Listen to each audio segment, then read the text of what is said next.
오늘 우리가 함께 읽은 출애굽기는 40장으로 구성되어 있습니다. 이스라엘 백성들은 40년 동안 광야 생활을 했습니다. 예수님은 40일 동안 광야에서 시험을 받으셨습니다.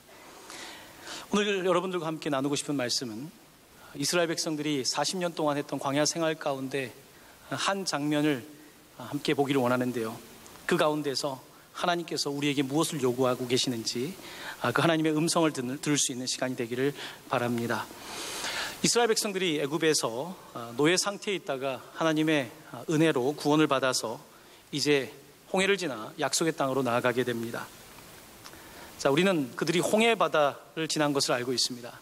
근데 그 이후에 그들의 모습에 대해서 함께 좀 보기를 원하는데요.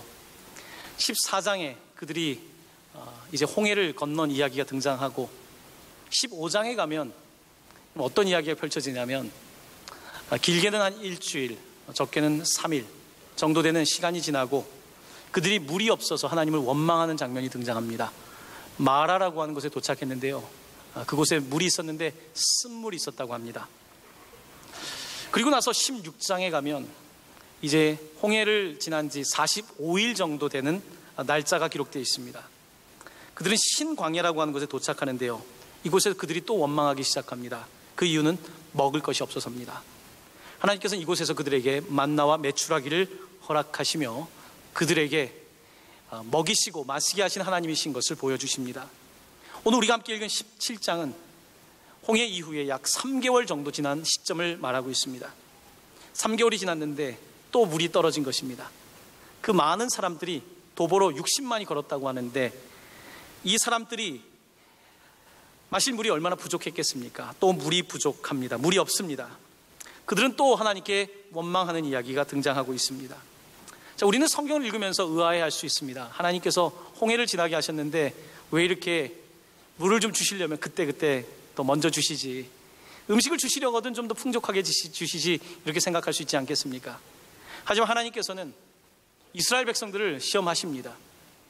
이스라엘 백성들이 좀 더 순전하게 단련되어서 하나님의 백성이 되기를 원하셨기 때문입니다. 여러분, 기적을 보고 따라다니는 사람은 기적이 없으면 더 이상 신앙생활 하거나 더 이상 하나님을 믿으려 하지 않습니다. 기적은 기적일 뿐입니다. 홍해의 기적이 일어났지만 사람들은 3일이 지나고 45일이 지나고 3개월이 지나자 이미 하나님에 대한 원망함이 생겨난 것을 보게 됩니다. 하나님께서 원하시는 것은 기적을 보고 나를 믿는 것이 아니라 기적 이후에도, 홍해가 아니라 광야에서도 하나님을 믿고 따라오기를 원하고 계시는 것입니다. 여러분, 사람이 누군가 연애할 때 좋지 않습니까? 하지만 결혼하고 현실에 들어가면 어쩌면 광야 같은 모습들이 있지 않습니까? 그런데 좋았을 때, 달콤했을 때만 그 배우자를, 그 상대를 좋아한다면 그것은 어떤 조건적인 부분이 사랑이 아니겠습니까? 하나님께서는 이스라엘에게 요구하고 계신 것입니다. 어떠한 조건 때문이 아니라 조건을 넘어서 사랑하기를. 왜냐하면 하나님도 조건을 넘어서 그들을 사랑하시는 것처럼 너희들도 좋던지 좀 어렵던지 건강하던지 건강하지 않던지 삶의 조건을 넘어서서 하나님을 사랑하기를 하나님께서는 요구하고 계시고, 그렇기 때문에 광야라고 하는 세월 통해서 그들이 단련되기를 원하셨던 것입니다. 이들은 이곳에서 이제 딱 3개월 지났는데 하나님을 원망합니다. 모세는 그들에게 묻습니다.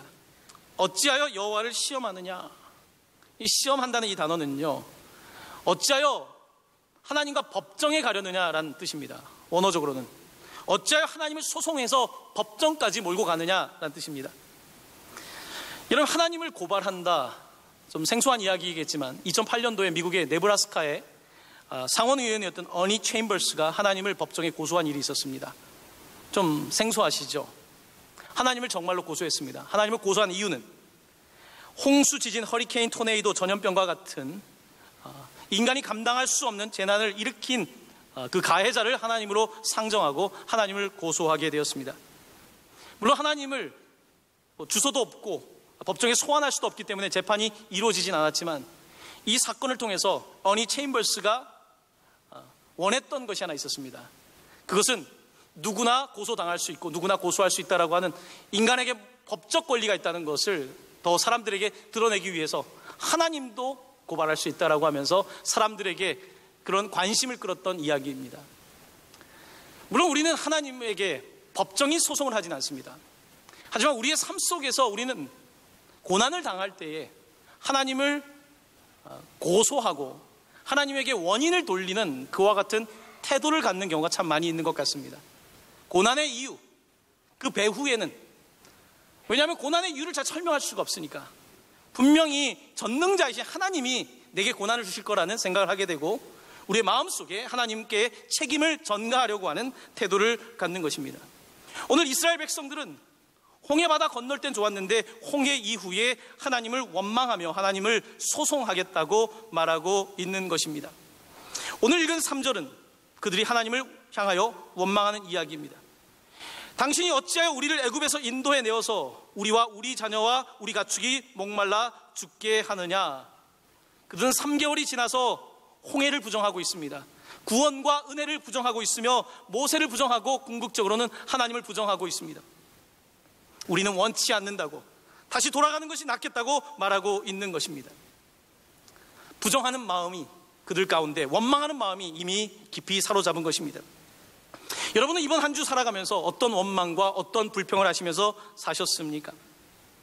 어떤 조사에 의하면 사람들의 일반적인 대화를 보니까 보통 1분에 한 번 정도 원망과 불평을 한다고 합니다. 여러분의 한 주간의 삶을 잘 돌아보십시오. 여러분의 대화 가운데, 여러분의 누군가의 만남에서 전화통화든지 1분에 한 번 정도 카운트할 수 있는 원망의 숫자가 있다는 것입니다. 여러분 기억을 못 하실 수 있지만 보통 사람들은 자기가 한 말을 기억을 못 합니다.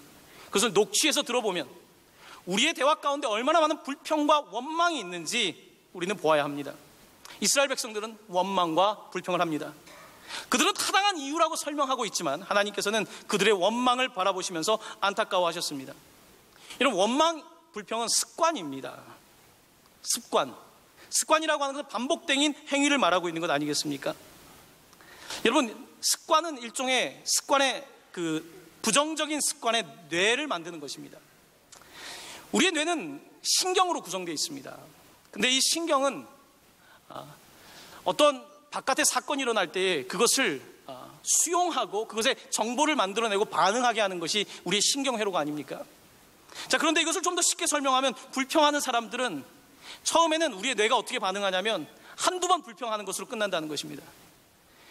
이거는 마치 다리로 비유를 한다면 처음에 불평할 때는 이게 루프 같은 걸로 간이로 다리를 만들어서 불평하는 게 느슨하게 연결되어 있는데 세월이 지나가고 점점 불평을 하다 보면 우리의 신경망들이 콘크리트 다리처럼 불평의 다리가 공사가 끝난다는 것입니다.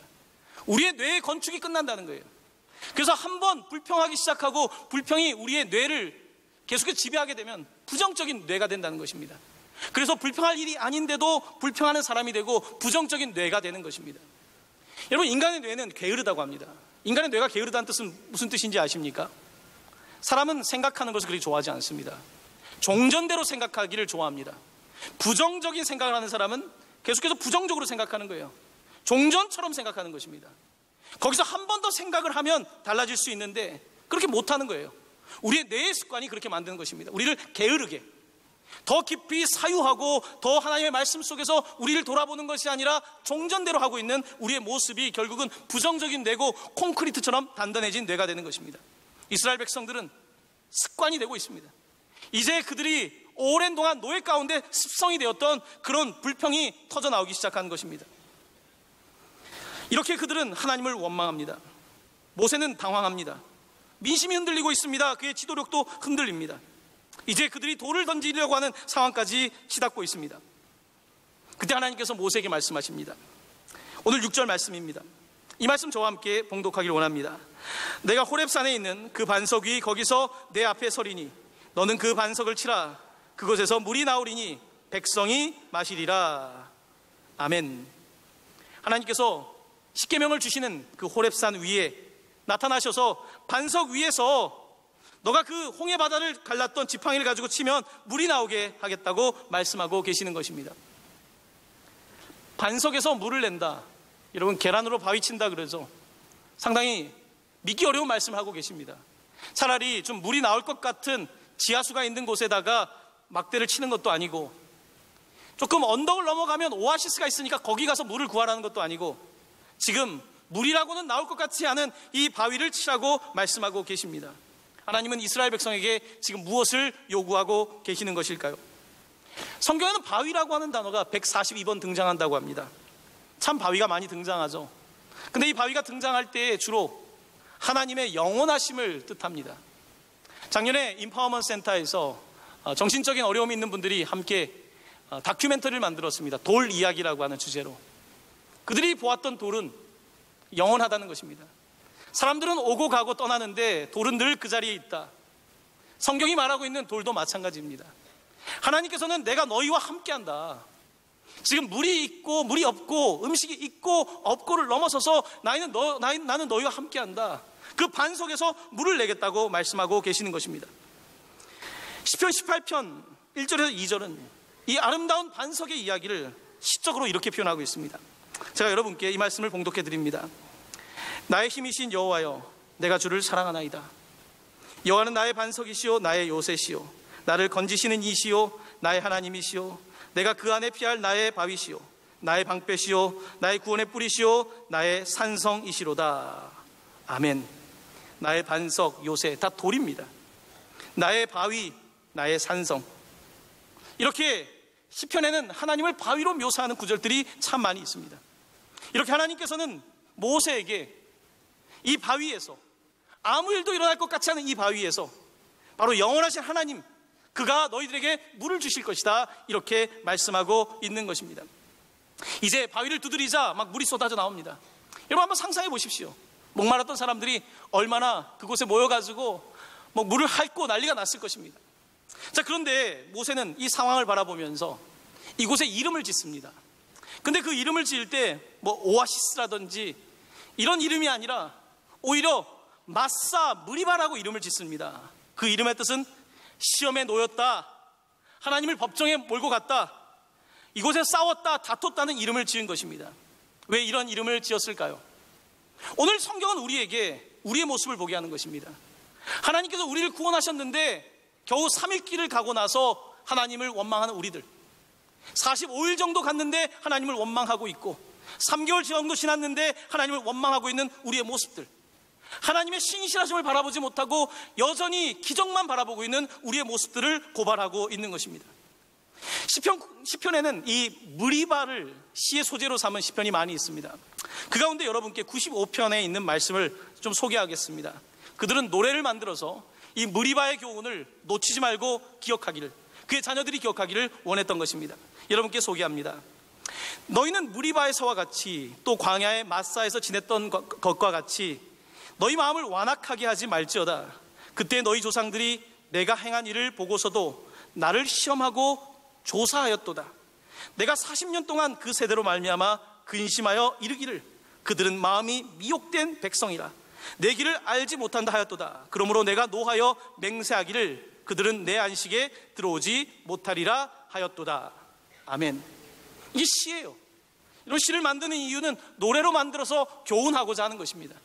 무리바의 이야기를 모세가 기록했고 시편이 기억하면서 이렇게 우리의 연약한 모습들을 보게 하고 있는 것입니다. 자, 오늘 본문 가운데 특별히 이제 마지막 7절은 이 마사 무리바의 문제의 가장 중심에 있는 핵심적인 주제가 바로 이것이라고 말하고 있습니다. 저와 함께 이 17장 7절 말씀을 함께 봉독하겠습니다. 그들이 여호와를 시험하여 이르기를 여호와께서 우리 중에 계신가 안 계신가 하였음이더라. 아멘. 그들이 하나님을 시험했다는 것입니다. 하나님이 계신가 안 계신가. 여러분, 사탄이 우리를 시험할 때 궁극적으로 사탄이 원하는 것은 한 가지입니다. 하나님이 안 계시다는 것을 우리가 믿게 하는 것. 이것이 사탄이 가지고 있는 그의 목적과 계획입니다. 사탄은 우리에게 증거를 댑니다. 법정에서 우리가 하나님이 없다라고 생각하고 하나님이 고난의 원인 제공자다라고 우리가 하나님을 고발할 때에 사탄이 와서 이야기합니다. 하나님은 증거를 봐라.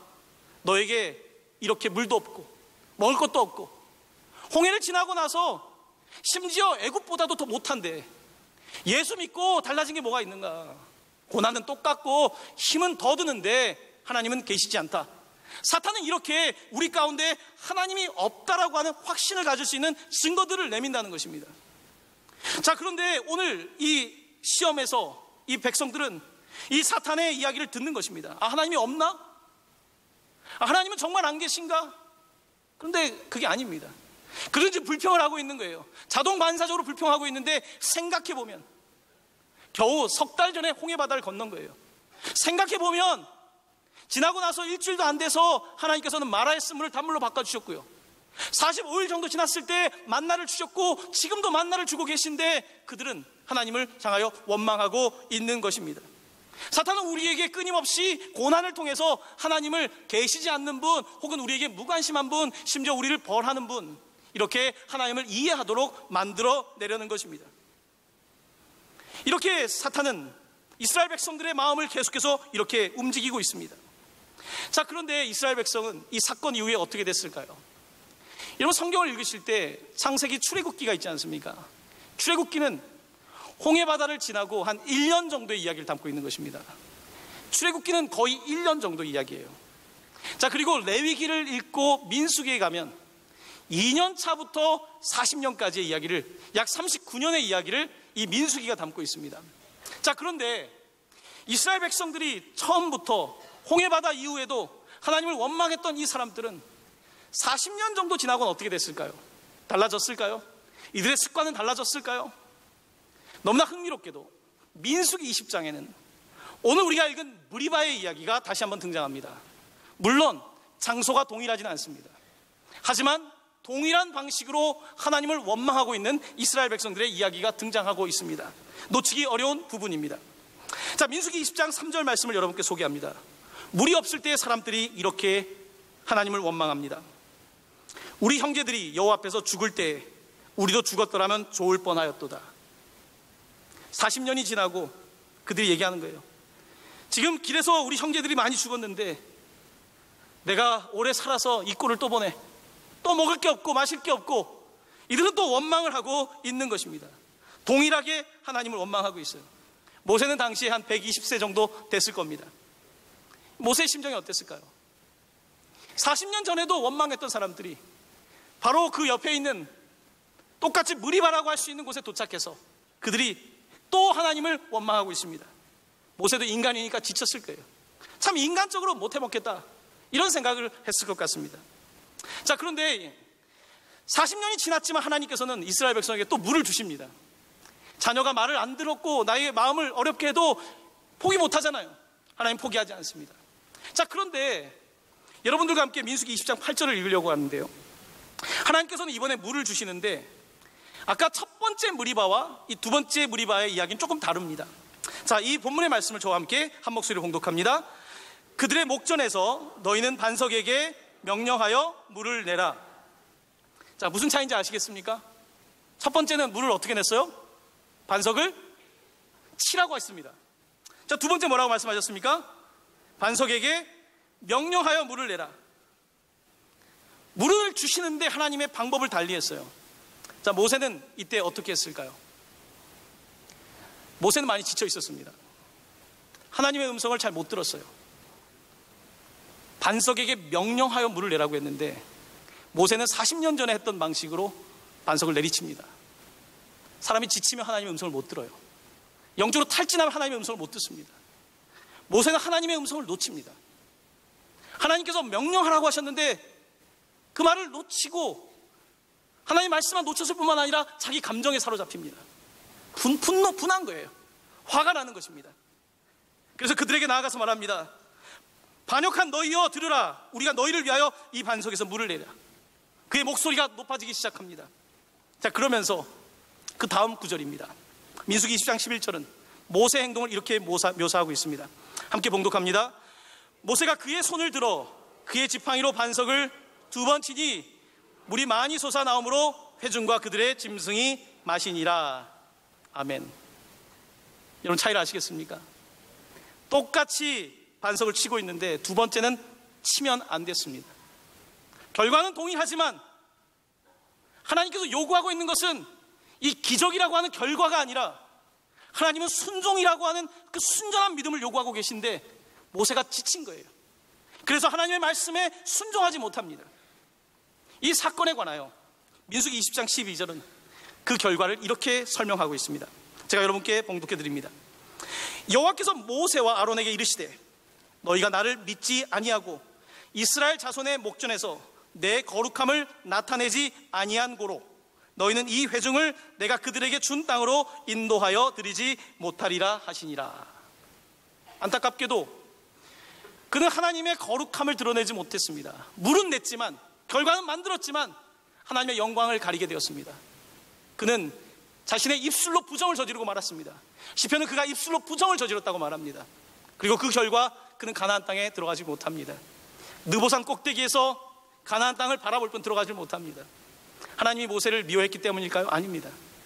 하나님은 오늘 이 사건을 통해서 우리에게 말씀하고 있는 것입니다. 너희들이 나를 따라올 때 단순히 결과만, 기적만, 빵만, 물만 바라는 신앙이 아니라 그저 나를 바라보고 어떤 나타나는 현상이 아니라 현상 뒤에 있는 하나님 자신을 바라보고 나를 따라올 수 있겠니? 나를 사랑할 수 있겠니? 조건을 넘어서서, 기적을 넘어서서 너희를 부르시고 너희들 영원한 약속으로 인도하시는 나를 바라보고 순종하며 따라올 수 있겠니? 하나님이 요구하고 계신 것입니다. 하지만 이스라엘 백성들이 실패했고요, 모세도 그 온유한, 그 선량한 모세도 그 상황을 참지 못하고 이런 실수를 하고 말았던 것입니다. 자, 모세의 이야기는 이렇게 무리바의 두 번의 사건을 기록하고 있습니다. 자, 그런데 그로부터 1500년 정도 지나고 신약 성경에 바울은 이 사건을 또한 이렇게 기록하고 있습니다. 바울은 모세의 후계자입니다. 모세가 최고라고 생각했던 이 바울, 하지만 모세는 가나안 땅, 약속의 땅에 들어가지 못했습니다. 그는 마지막까지 순종하지 못했습니다. 그런데 오늘 바울은 마지막까지 순종하신 예수를 말하고 싶은 것입니다. 이스라엘 백성들은 하나님을 순종하지 못했고 모세도 하나님께 끝까지 순종하지 못했지만 끝까지 순종하셨던 바로 그 반석 예수 그리스도를 지금 우리에게 선포하려고 하고 있는 것입니다. 자, 읽은 구절의 뒷부분을 여러분께 다시 한번 보여드리기 원하는데요, 자, 그 물에 대해서 설명하면서 흥미로운 표현이 하나 있습니다. 이렇게 되어 있습니다. 이는 그들을 따르는 신령한 반석으로부터 마셨으며, 반석이 그를 따랐답니다. 반석이 따른다는 건 무슨 뜻입니까? 가는 곳마다 반석이 따라왔다는 것입니다. 복음서는 우리에게 증언합니다. 예수 그리스도는 태초부터 계셨고, 또한 홍해를 지날 때에도, 또한 광야에서도 계셨고, 마치 40일 광야에서 우리와 함께 하셨던 것처럼 그는 처음부터 계셨고, 40년 전에도 40년 후에도 처음부터 마지막까지 알파와 오메가로 우리와 함께 하신 분이다. 오늘 사도 바울은 우리에게 이 놀라운 사실을 증언하려고 하고 있는 것입니다. 예수님은 이 땅에 오셔서 돌로 떡을 만들라는 유혹을 받았습니다. 혹은 돌로 물을 만들라는 유혹을 받았을 것입니다. 하지만 예수님은 거부합니다. 왜냐하면 하나님의 아들이 된다는 것은, 하나님께서 나에게 요구하시는 것은 지금 이런 기적을 베풀어서 여러분이 하나님을 믿게 하는 것이 아니라, 내가 온 이유는, 예수 그리스도가 이 땅에 오신 이유는 눈에 보이는 것을 넘어서서 영원한 반석이신 예수를 믿을 것을 지금 요구하고 계신 것입니다. 하지만 우리의 시선은 끊임없이 눈에 보이는 것만 바라보는 것입니다. 그래서 돌이 떡이 되지 않으면, 돌이 물이 되지 않으면 도무지 하나님을 믿지 못하는 우리의 모습들을 성경은 고발하고 있는 것입니다. 그리스도 그 반석을 우리에게 주셔서 그가 쪼개짐으로 말미암아, 그가 자신의 몸을 찢김으로 말미암아 그에게서 보혈의 강물이 흘러서 우리에게 생명을 주심을, 이 생명은 그저 목마름을 해결하는 생명이 아니라 우리의 영혼을 적시는 놀라운 생명인 것을 말씀하고 계시는 것입니다. 바로 그가 우리 교회의 주인이신, 건축자들이 버린 집 모퉁이의 머릿돌이 되었다라고 성경은 기록하고 있는 것입니다. 사랑하는 성도 여러분, 여러분의 삶이 고난에 있지만 하나님께서 여러분을 통하여 받기 원하시는 제사는, 하나님 고난이 있지만, 나에게 이런 상황이 있지만 나는 여전히 하나님을 신뢰합니다, 난 여전히 하나님을 사랑합니다, 다른 목적 때문이 아니라 하나님 자신 때문에 나는 하나님을 사랑합니다, 이 고백을 듣기를 원하시는 하나님, 바로 그분을 예배하는 것, 이것이 우리의 삶의 소명이요 목적이 아니겠습니까? 오늘 이 말씀을 통하여 사랑하는 성도 여러분, 무리바의 물을 넘어서 반석 대신 예수 그리스도까지 성경이 여러분에게 무엇을 증언하고 있는지 들으시고, 아무것도 될 것 같지 않은 여러분의 인생에서 반석을 치는, 반석을 명령하는 놀라운 은혜가, 그 축복이 함께 하시기를 예수님의 이름으로 간절히 축원합니다. 아멘.